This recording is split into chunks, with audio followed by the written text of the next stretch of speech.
मारो राजस्थान में सबसे पहले बात 10 बजे की 5 बड़ी खबरों की करते हैं। पहली बड़ी खबर सफेद जहर के काले कारोबार। दौसा में पुलिस ने दूध से भरी जीप को जब्त कर हजारों लीटर सफेद जहर को पकड़ा। दूसरी बड़ी खबर ऑनलाइन शातिरों की करेंगे। बदमाशों ने ऑनलाइन तरीके से लाखों रुपए की ठगी की। तीसरी बड़ी खबर तीसरी लहर की तैयारियों की। सरकार अस्पतालों में व्यवस्थाओं पर नजर बनाए हुए है। चौथी बड़ी खबर मानसून की करेंगे। बारिश की वजह से कई शहरों में आफत लेकर आई है। पांचवी खबर बीजेपी का मिशन मरुधरा की। बीजेपी आज इसको लेकर महामंथन करने वाली है।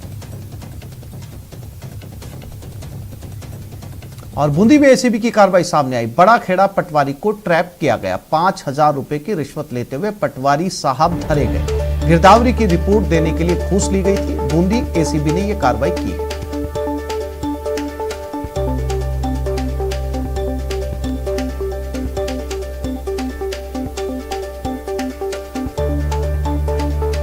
और चैन सिंह तंवर संवाददाता बूंदी हमारे साथ जुड़ गए हैं। चैन सिंह, लगभग रोज एसीबी की कार्रवाइयां सामने आती हैं। बड़े अधिकारी से लेकर छोटे कर्मचारी तक एसीबी की ट्रैप में फंसते हैं। बावजूद इसके रिश्वत मांगने का यह सिलसिला रुक नहीं रहा। चैन सिंह, क्या थी ये पूरी घटना? जी, जैसा कि जो बूंदी डीवाईएसपी ज्ञानचंद मीणा ने बड़ा खेड़ा पटवारी को ट्रैप की कार्रवाई की है।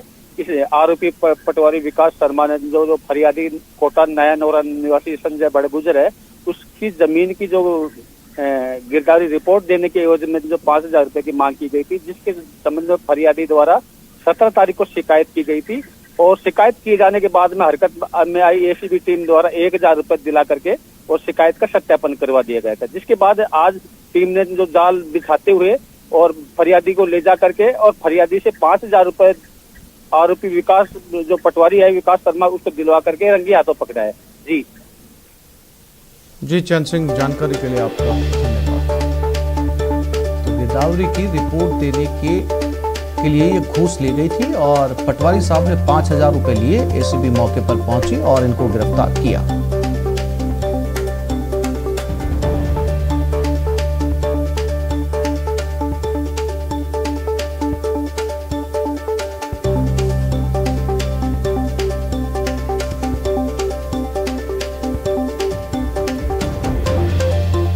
दौसा में मिलावटी दूध, घी और पनीर की रोकथाम के लिए कोतवाली पुलिस ने विशेष अभियान चलाया हुआ है। इसके तहत पुलिस ने सिंथेटिक दूध होने की संभावना के चलते एक पिकअप को पकड़ा। इसमें दूध से भरे कुल 82 ड्रम हैं। हर ड्रम में 40 लीटर दूध भरा है। करीब 3,000 लीटर से ज्यादा दूध लेकर ये गाड़ी बांदीकुई और सिकंदरा क्षेत्र से दौसा सरस डेयरी में आ रही थी। संभावना जताई जा रही है कि ये दूध नकली है और इसमें केमिकल मिलाया गया है। पुलिस ने फूड इंस्पेक्टर महेंद्र चतुर्वेदी को दूध की जांच के लिए बुलाया। ऐसे में अगर दूध अमानक पाया गया तो आगे की कार्रवाई की जाएगी।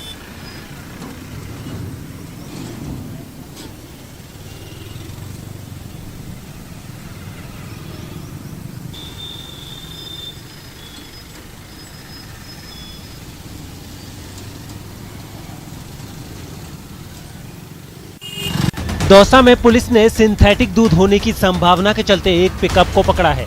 इसमें दूध से भरे कुल 82 ड्रम्स हैं और हर ड्रम में 40 लीटर दूध भरा है। करीब 3,000 लीटर से ज्यादा दूध लेकर ये गाड़ी बांदीकुई और सिकंदरा क्षेत्र से दौसा सरसा डेयरी आ रही थी। मुखबिर की सूचना और नकली दूध की संभावना के चलते पुलिस ने इस पिकअप को आगरा बाईपास के पास रुकवाया और पिकअप को थाने लाया गया। संभावना जताई जा रही है कि ये दूध नकली है और इसमें केमिकल मिलाया गया है। पुलिस ने फूड इंस्पेक्टर महेंद्र चतुर्वेदी को दूध की जांच के लिए बुलाया। ऐसे में जांच के बाद अगर दूध में केमिकल पाया गया तो आगे की कार्रवाई की जाएगी। आपको बता दें कि दौसा में मिलावटी दूध, घी और पनीर की रोकथाम के लिए कोतवाली पुलिस ने विशेष अभियान चला रखा है। इसी के तहत दूध के इस पिकअप को पकड़ा गया है। मुखबिर की इतला थी कि सिकंदरा की तरफ से एक पिकअप गाड़ी दूध लेके आती है जिसमें नकली दूध है। इस सूचना पे आज एक पिकअप गाड़ी को पकड़ा गया है। इसमें 82 ड्रम हैं जिसमें एक ड्रम में 40 लीटर के लगभग दूध है। अब इनकी फूड इंस्पेक्टर साहब को बुला के सैंपलिंग करवाई जा रही है। बीकानेर के गंगा शहर में हुए बिल्डिंग हादसे में मृतकों के परिजनों के लिए मुआवजे की मांग तेज हो गई है। स्थानीय पार्षद और लोगों ने मिलकर मोर्चरी के सामने धरना शुरू कर दिया है। मांग है कि मृतकों के परिजनों को 20 लाख रुपए का मुआवजा और सरकारी नौकरी दी जाए। प्रदर्शनकारियों ने कहा कि जब तक मांगे नहीं मानी जाएंगी, शव नहीं उठाया जाएगा। आपको बता दें कि गंगा शहर में रविवार शाम को एक बिल्डिंग का ऊपरी हिस्सा गिर जाने से 3 लोगों की मौत हुई थी और 5 लोग घायल हो गए थे।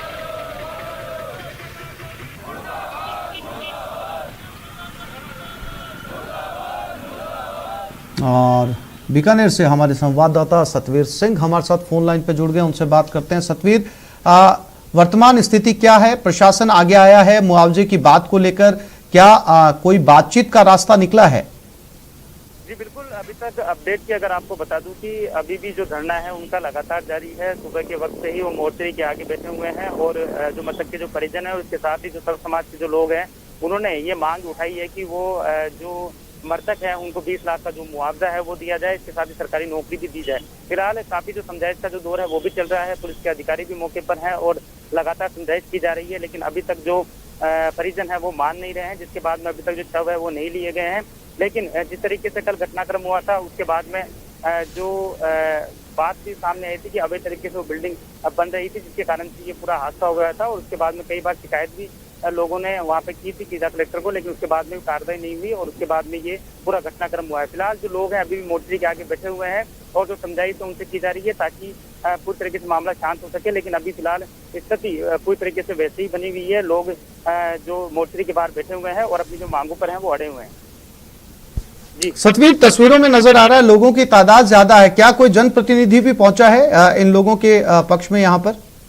जी बिल्कुल, लोगों की बड़ी संख्या में जो तादाद है वो साफ तौर पर देखने को मिल रही है। और जहाँ तक जनप्रतिनिधि की बात है तो वहाँ के स्थानीय जो पार्षद है वो यहाँ पर मौके पर मौजूद है, वो अपनी बात यहाँ पर रख रहे हैं और पूरी तरीके से जो मांग है उनकी उसी पर डटे हुए हैं कि उन्हें मुआवजा दिया जाए, क्योंकि जो मृतक थे उनके आगे पीछे कोई भी नहीं है, नहीं उनका कोई बैकग्राउंड अच्छा है ताकि वो अपने परिवार को संभाल सके। ऐसे में जो मांग है वो यहाँ पर अड़े हुए हैं कि करीबन 20 लाख रुपए उनको मुआवजे के तौर पर दिए जाएं। फिलहाल आपको बता दें कि जो कल जो मंत्री बीडी कल्ला है वो भी अस्पताल पहुंचे थे, ट्रॉमा सेंटर में। उन्होंने जो घायल हुए थे उनकी पोजीशन भी जानी थी और उन्होंने जो 1-1 लाख रुपए और 20-20 हजार रुपए जो घायल हैं उनको देने की जो निर्देश है वो भी दे दिए थे, लेकिन इसके बावजूद भी अभी जो मृतक के परिजन है वो मुआवजे की मांग को लेकर अड़े हुए हैं। जी सतवीर, जानकारी के लिए आपका धन्यवाद।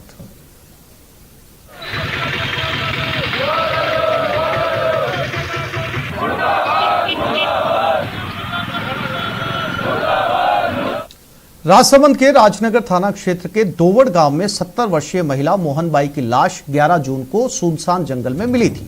मृतका के जेवरात गायब थे। इस ब्लाइंड मर्डर केस का पुलिस ने 10 दिन में पर्दाफाश कर दिया और दोवड़ गांव के 2 आरोपियों किशन सिंह और केशर सिंह राजपूत को गिरफ्तार कर लिया। इनमें से एक आरोपी केशर सिंह ने मृतका से 60,000 रुपए उधार ले रखे थे, वो पैसे लौटाने के लिए कह रही थी। ऐसे में उसने अपने साथी के साथ मिलकर महिला की हत्या कर दी और जेवर लेकर फरार हो गया। टीम के अथक प्रयास से 2 अक्यूज्ड सोहन सिंह और किशन सिंह को हमने अरेस्ट कर लिया है। इनमें से एक अक्यूज्ड ने महिला से 60,000 रुपए उधार ले रखे थे और क्योंकि लॉकडाउन के दौरान ही दोनों साथ में काम करते थे और अपने गांव आए हुए थे, आर्थिक स्थिति इनकी खराब थी, इसको देखते हुए इस महिला का इन्होंने मर्डर कर दिया। मर्डर में जो गहने वगैरह हैं वो हमें अभी भी रिकवर करने हैं, पर इन्होंने मर्डर करना कबूल कर लिया है।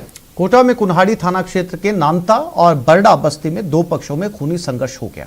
इसमें एक पक्ष के लोगों ने दूसरे पक्ष के 3 युवकों पर चाकू, सरिया और धारदार हथियारों से हमला किया। घायलों को एमबीएस अस्पताल में भर्ती करवाया गया। इधर घटना की जानकारी मिलने के बाद डीएसपी समेत उच्च अधिकारी मौके पर पहुंचे और मामले की जांच शुरू कर दी है। ये विवाद देर रात का है और अवैध शराब के कारोबार को लेकर दोनों पक्षों में विवाद हुआ।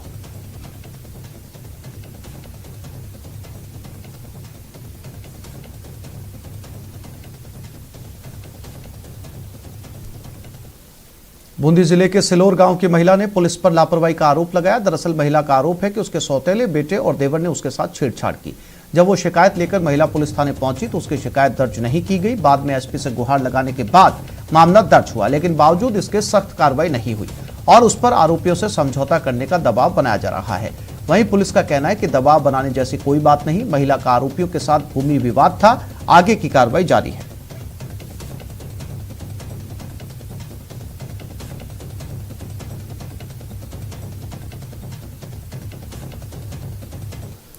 और अब बात चोमू की, जहां मुख्य बस स्टैंड, बस डिपो पर आए दिन चोरी की वारदातें थमने का नाम नहीं ले रही। आए दिन यात्रियों की जेब कटने की घटनाएं सामने आ रही हैं। ऐसा ही मामला चोमू बस स्टैंड पर सामने आया, जहां एक चोर यात्रियों की रोडवेज गाड़ी में बैठने के दौरान उनकी जेब से पैसे चुराकर चोरी की वारदात को अंजाम दे रहा था।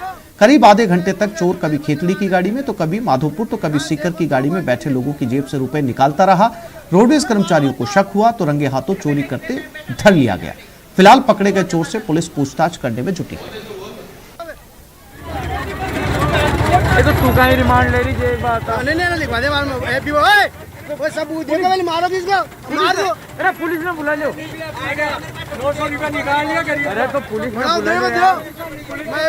कोटा के इटावा थाना पुलिस ने एक मकान पर दबिश देकर जुआ खेलते हुए 9 लोगों को गिरफ्तार किया और आरोपियों के पास से ताश के पत्तों के साथ साथ 64,800 रुपए की राशि बरामद की गई। एसएचओ बजरंग लाल मीणा ने बताया कि इटावा में लगातार अवैध रूप से जुआ खेलने की शिकायत मिल रही थी, जिसके बाद ये कार्रवाई की गई।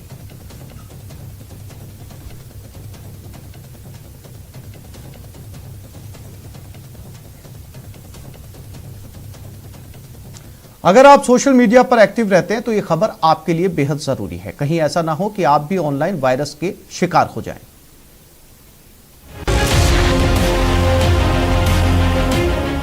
OLX पर ठगी,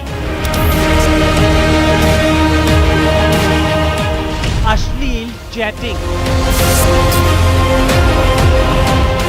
ऑनलाइन क्राइम, रामगढ़ के वायरस। वो शातिर हैं, वो जालसाज हैं, वो ऑनलाइन के माहिर अपराधी हैं, वो क्राइम के वायरस हैं और एक बार जो इस वायरस की चपेट में आ गए तो फिर इनसे बच नहीं पाएंगे। इसलिए चौकन्ने रहिए, इनके झांसे में ना आइए, इनके भंवर में ना फंस जाना। सोशल साइट्स पर चैटिंग के वक्त बेहद सावधान रहना। बस एक क्लिक पर आप इनके माया जाल में फंस सकते हैं।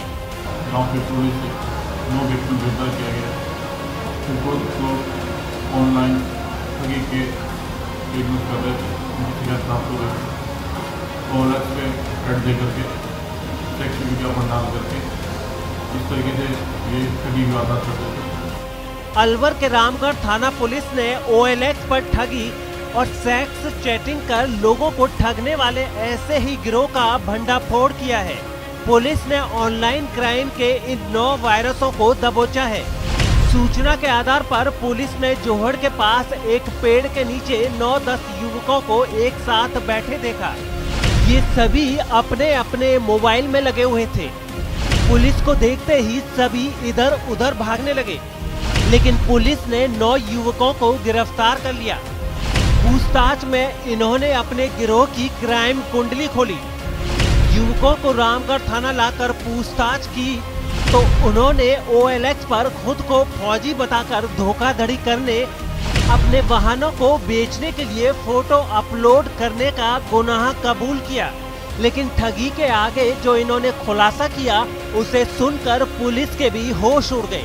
इन्होंने बताया कि अपने नापाक मंसूबों को सोशल साइट्स पर कैसे अंजाम देते थे। लड़कियों के नाम से फेसबुक, व्हाट्सएप पर फर्जी अकाउंट बनाते थे। इसके बाद सेक्स चैटिंग कर न्यूड वीडियो दिखाते थे। सामने वाले को भी अश्लीलता के लिए उकसाते थे। फिर शिकार का अश्लील स्क्रीन वीडियो बना लेते थे। सोशल मीडिया पर अपलोड करने की धमकी देते थे और ब्लैकमेल कर लाखों रुपए वसूला करते थे। इन लोगों को गिरफ्तार किया गया है। इनसे 15 मोबाइल, 19 सिम अलग अलग कंपनी में बरामद किए गए। अब तक ये लोग मिलाकर करीब 50 लाख के आसपास की ठगी कर चुके हैं।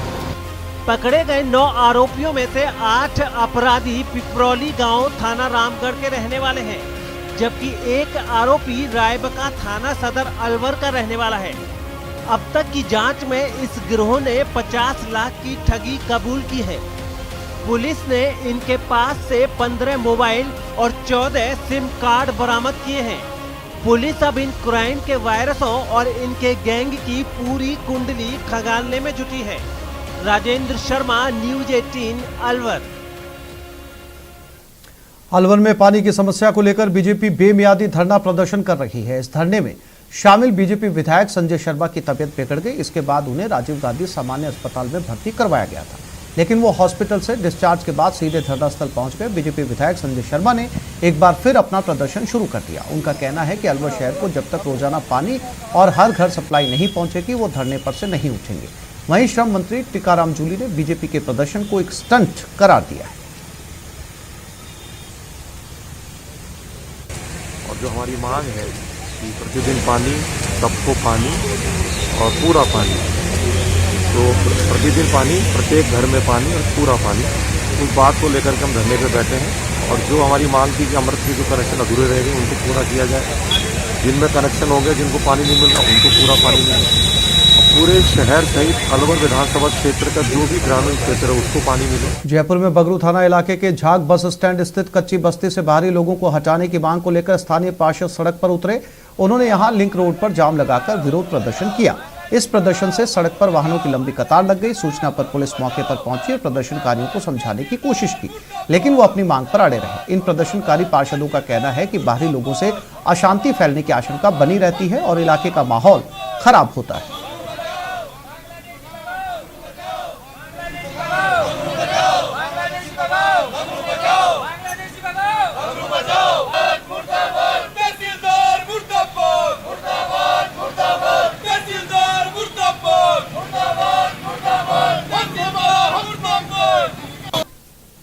चिकित्सा मंत्री रघु शर्मा ने आज जेके लोन अस्पताल का दौरा किया और अस्पताल की व्यवस्थाओं का जायजा लिया। इसके साथ ही उन्होंने कहा कि राज्य सरकार कोरोना की तीसरी लहर के लिए बिल्कुल तैयार है। देखिए, विशेषज्ञ चिकित्सक बता रहे हैं कि थर्ड वेव आएगी और थर्ड वेव जो है वो बच्चों को ज़्यादा प्रभावित करेगी। हालांकि पिछली जो सेकेंड वेव आई थी उसमें भी कुछ बच्चे, यहाँ मैंने अभी पता किया, करीब 146 बच्चे उस दौरान भी संक्रमित हुए थे और यहाँ उन्होंने अपना ट्रीटमेंट लिया था।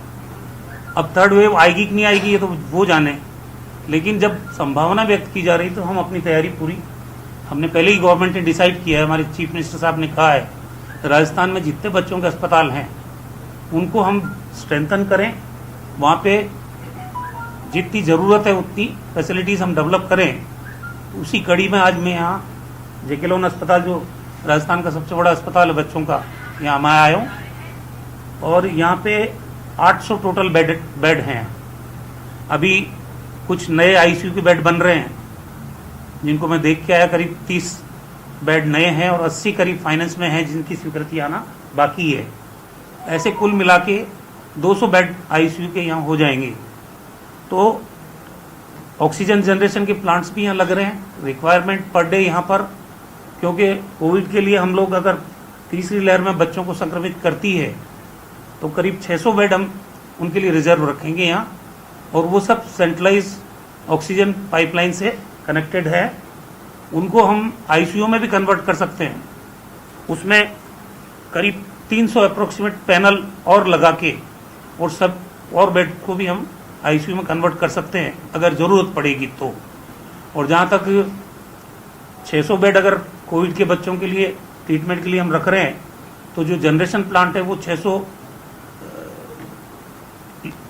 वो लिक्विड ऑक्सीजन का प्लांट भी है और 600 ही सिलेंडर बनाने की उनकी भी कैपेसिटी होगी। तो कुल मिला के ऑक्सीजन की भी कितनी रिक्वायरमेंट रहेगी उसी हिसाब से प्लांट्स भी जनरेशन के लग रहे हैं और लिक्विड प्लांट भी, तो दोनों को मिला लेंगे हम तो करीब 1500 लीटर ऑक्सीजन की हमारे पास यहाँ सपोर्ट रहेगी। बाकी जब 200 क्रिटिकल बच्चे, तब भी जब 600 हम वहाँ कर देंगे कोविड के लिए, वो नीकू जिसको बोलते हैं, वो जो क्रिटिकल बच्चे हैं उनका ट्रीटमेंट भी यहाँ जारी रहेगा। और बाकी जो बच्चे आते हैं ट्रीटमेंट के लिए उनको हम सिटी कॉलोनी और गनगोरी वहाँ से। बीजेपी के प्रदेश अध्यक्ष सतीश पूनिया ने गहलोत सरकार पर निशाना साधा। मीडिया से बात करते हुए उन्होंने कहा कि प्रदेश में विकास का काम ठप है और सरकार वेंटिलेटर पर। ये फर्क तो करना ही पड़ेगा कि एक तरफ कांग्रेस पार्टी है जो इतने वर्षों तक वंश के पीछे चली, दूसरी तरफ भारतीय जनता पार्टी है जो सामूहिक नेतृत्व और लोकतंत्र के आधार पर आगे बढ़ती है। मैं मानता हूं कि राजनीति में मतभेद हो सकते हैं, लेकिन हमारे यहाँ पार्टी का केंद्रीय नेतृत्व मजबूत है, पार्टी का संविधान मजबूत है और पार्टी अपने आप में एक सशक्त संगठन के नाते चलती है। उसका सब हम लोग अनुसरण करते हैं। तात्कालिक रूप से कुछ चर्चाएं मीडिया और सोशल मीडिया में मुखर होती हैं, पर भारतीय जनता पार्टी मुझे लगता है कि एक विराट ऐसा समुद्र है जो विचारधारा और संगठन के आधार पर आगे बढ़ता है। देखिए, मुझे लगता नहीं है कि जिस तरीके से कुछ तात्कालिक रूप से कुछ लोग अपनी इच्छा से कुछ बयान जारी करते हैं, लेकिन पार्टी की सेहत पर, पार्टी के संगठन पर, पार्टी के विचार को वो प्रभावित कर पाएंगे, ऐसा नहीं। और मैं कह चुका हूँ, एक लाइन में मेरा जवाब यही है कि पार्टी की बात पार्टी के फोरम पर कही जानी चाहिए, प्रामाणिकता से कही जानी चाहिए। आज नेतृत्व का न तो कोई मसला है न चुनाव है, और जब योग्य समय होगा, केंद्रीय नेतृत्व सक्षम है, पार्लियामेंट्री बोर्ड सक्षम है, किसको नेता तय करता है, जिसको भी तय करेगा हम उसके पीछे चलेंगे। कल को मान लीजिए रविंद्र श्रीमाली जी को तय कर देंगे तो हम इनकी जिंदाबाद लगाएंगे। तो जो पार्टी का नेतृत्व है वो तय करेगा, इसलिए इस समय इन बयानों की कोई प्रासंगिकता नहीं है। पर राजस्थान में जैसे आपने कहा कि वेंटिलेटर नहीं, वेंटिलेटर से भी ज्यादा विकट स्थिति में है कांग्रेस पार्टी, क्योंकि हम सब ने देखा कि कश्मीर से कन्याकुमारी तक भ्रष्टाचार, अराजकता, वंशवाद, जातिवाद, इन तमाम मसलों के आधार पर कांग्रेस पार्टी को देश की जनता ने नकार दिया।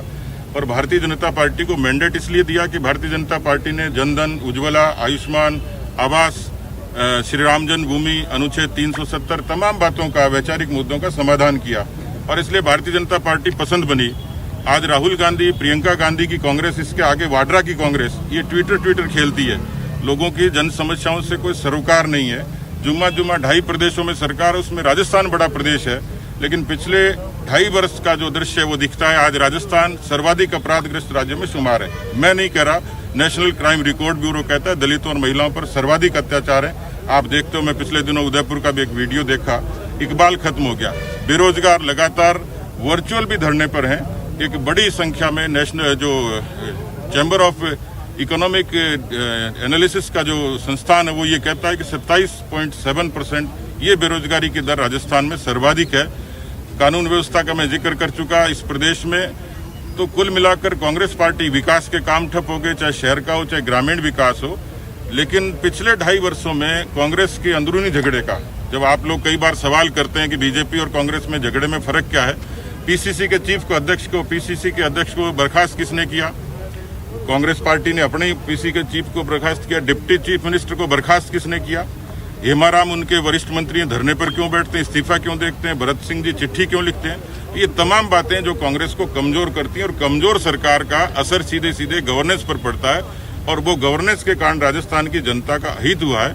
इसलिए मैं कहता हूं कि ये जो सरकार है, अंतर्कलह की, अंतर्विरोध की सरकार है, और जो सरकार नैतिक रूप से कमजोर होती है वो वेंटिलेटर पर है, और वेंटिलेटर हटते ही इस सरकार का भी हटना तय है। देखिए, मैं ज्योतिष नहीं हूँ, लेकिन मैं एक सामान्य राजनीतिक विश्लेषक के तौर पर कह सकता हूँ कि ये जुगाड़ की सरकार है। मुझे पता नहीं मेवाड़ में जुगाड़ चलता है कि नहीं चलता, लेकिन हमारे पूर्वी राजस्थान में जुगाड़ चलता है, जिसमें फंटा किसी का होता है, स्टीयरिंग किसी का होता है, टायर किसी का होता है, हॉर्न उसमें होता नहीं, लाइट उसमें होती नहीं, वो चलने से ही आवाज करता है। इस तरीके का जुगाड़ है। 99 का था, बीएसपी को मर्ज किया, इंडिपेंडेंट्स को मर्ज किया, और उस आधार पर यह सरकार चली। लेकिन मुझे लगता है कि अशोक गहलोत जी को अपनी कुर्सी बचाने की फिक्र ज्यादा थी, सरकार को चलाने की कम थी। यही कारण था कि कोरोना का कुप्रबंधन हुआ। इसलिए कांग्रेस के भीतर जो असंतोष है वो एक संकेत निश्चित रूप से दे रहा है कि राजस्थान कहीं मध्यावधि चुनाव की तरफ तो संकेत नहीं कर रहा। केंद्रीय कृषि राज्य मंत्री का बयान सामने आया। सियासी घमासान पर कैलाश चौधरी ने कहा, राजस्थान में विकास के कामों पर फोकस नहीं कर रही है सरकार। प्रदेश में बेटियां सुरक्षित नहीं है, केंद्र की योजनाएं धरातल पर दिखती हैं, सीएम सिर्फ सरकार बचाने में लगे हुए हैं।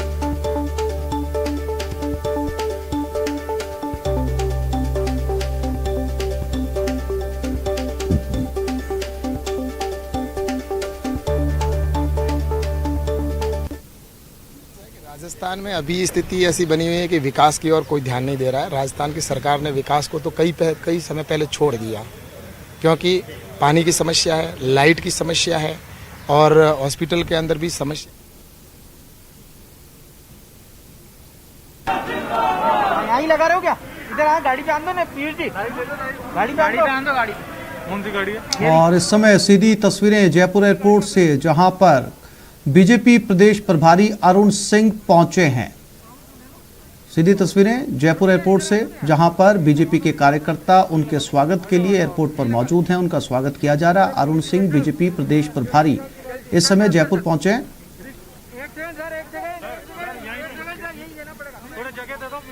सीधी तस्वीरें जयपुर एयरपोर्ट से, जहां पर तमाम बीजेपी कार्यकर्ता इस समय पहुंचे हुए हैं।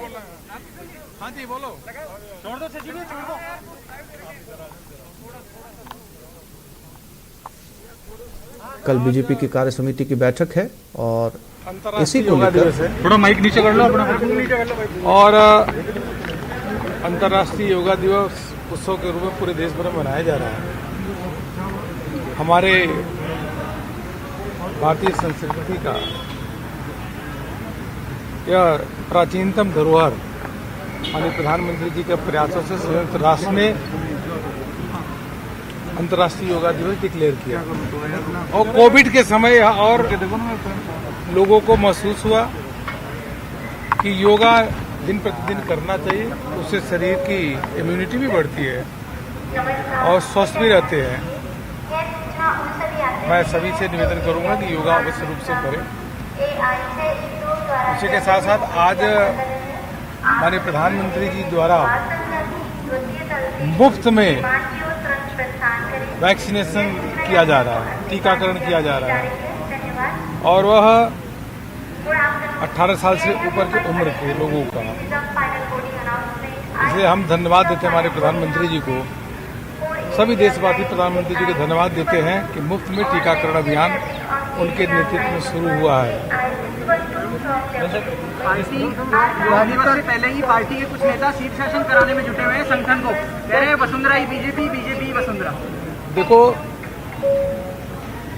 अगर देखना है तो कांग्रेस में देखो, इसमें कांग्रेस पार्टी अशोक गहलोत की जासूसी कराना, फोन टेपिंग कराना, षड्यंत्र करना, यह अशोक गहलोत की सरकार इस काम में लगी है।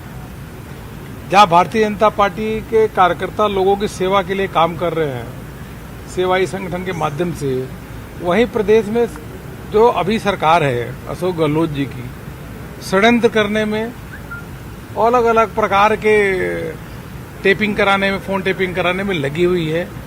भयंकर घमासान कांग्रेस में है। जनता त्रस्त है, परेशान है और बदलाव चाहती है। जबरदस्त आक्रोश गहलोत सरकार के खिलाफ है और भारतीय जनता पार्टी के कार्यकर्ता भी जनता के साथ मिल करके उनकी समस्याओं को उठा रहे हैं और प्रखर रूप से उठाने का काम कर रहे हैं। जनता की तरह बीजेपी के कार्यकर्ता ही बदलाव चाहते हैं क्या? वसुंधरा बीजेपी है कि नहीं है? वसुंधरा बीजेपी है कि नहीं है?